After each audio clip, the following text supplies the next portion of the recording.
Hello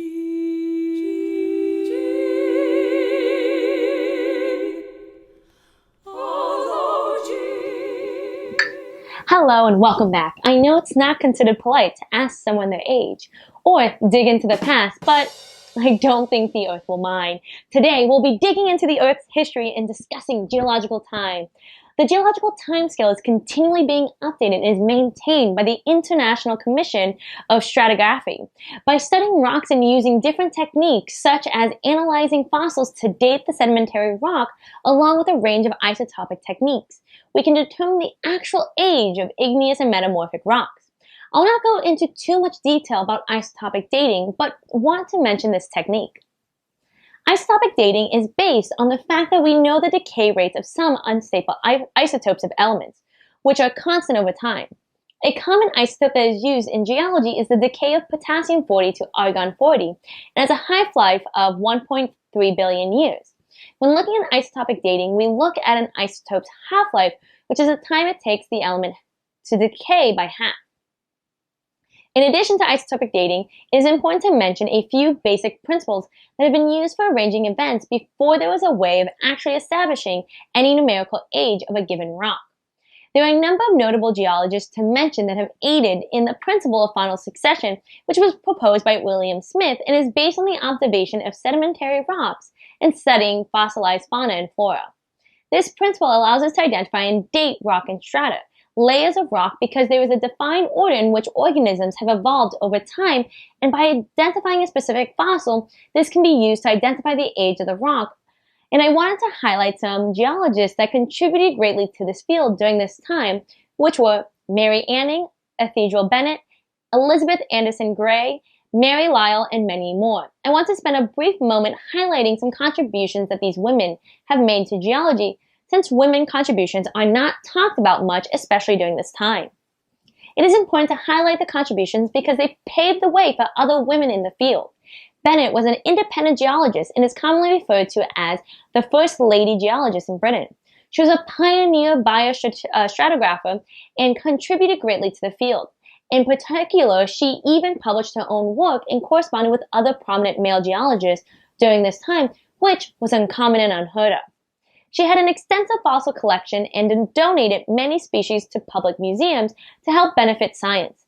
Another woman in geology I wanted to highlight from the 19th century was Mary Anning, who was a well-known fossil hunter and discovered an assortment of skeletons, including the first Ichthyosaurus and Pterosaur.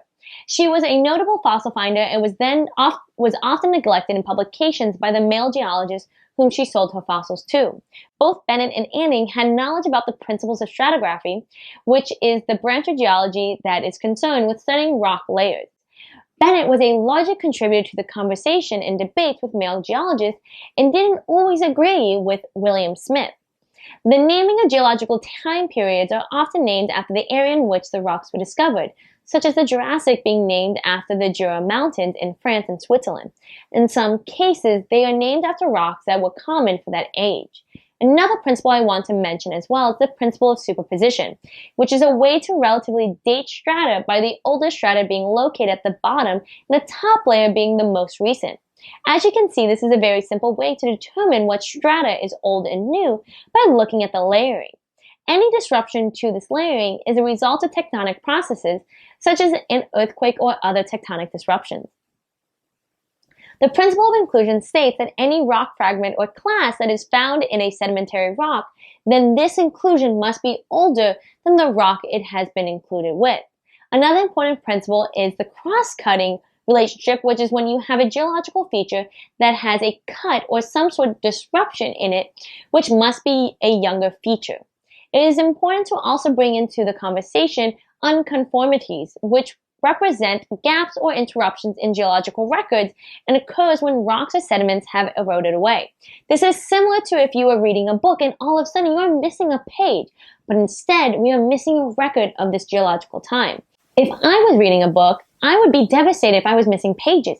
However, for geologists, these unconformities actually gives a geologist important information that can indicate a number of things, such as a change in ocean levels, erosion, or any deformations. 3 types of unconformities are as follows. Nonconformity is a boundary between non-sedimentary rock and sedimentary rock. This could be a boundary where sedimentary rock lies above igneous or metamorphic rock. Angular unconformity is where a boundary between two layers of sedimentary rock, where the horizontal sedimentary rock has been deposited on top of rock that has been tilted or folded. This conformity boundary is an erosion layer that separates two sets of rock layers. This boundary can sometimes be hard to identify. Geological time is separated into 4 eons: Hadean, spanning 4,570 to 4,850 MA, Archean, spanning 3,850 to 2,500 MA, Proterozoic, spanning 2,500 to 540 MA, and Phanerozoic, spanning 540 MA to now. The first 3 eons comprise of 90% of the Earth's history and are collectively referred to as the super eon known as Precambrian, with the eon Phanerozoic means visible life and is one eon that we are most familiar with since we are living in it. We can now break down this eon into eras, periods, epochs, and ages. The Phanerozoic eon is divided into 3 eras: Paleozoic, which means early life, Mesozoic, which means middle life, and Cenozoic, which is new life. Each of these eras are further divided into periods. I wanted to focus in on the Cenozoic era since this is the most current one, which has 3 periods: Paleogene, Neogene, and Quaternary, and 7 epochs. At the start of the Cenozoic era is when dinosaurs became extinct, which is not a coincidence that the boundary between the Cretaceous period and the Paleogene period is the exact moment that coincides with the massive extinction. The boundary between these 2 periods is marked by in the sedimentary rocks that shows the fossil records and the division of organisms in the Cretaceous period, the Paleogene period. The Earth was very warm up until the earlier part of the Eocene epoch, after which the Earth began steadily cooling. The first glaciers appeared in Antarctica during the Oligocene epochs, and then they slowly began covering varying parts of the world, including North America and Europe, up until the Pleistocene epoch. And the epoch that we are currently in the most current, is the Holocene epoch. And this covers approximately the last 11,700 years of Earth history. Thank you for joining me on today's discussion, where we talked about some basic principles of relative dating, historic figures, and the contributions to science, and how unconformities play a large role in filling the gaps in geological time. Until next time, have a wonderful day. 1, 2, 3.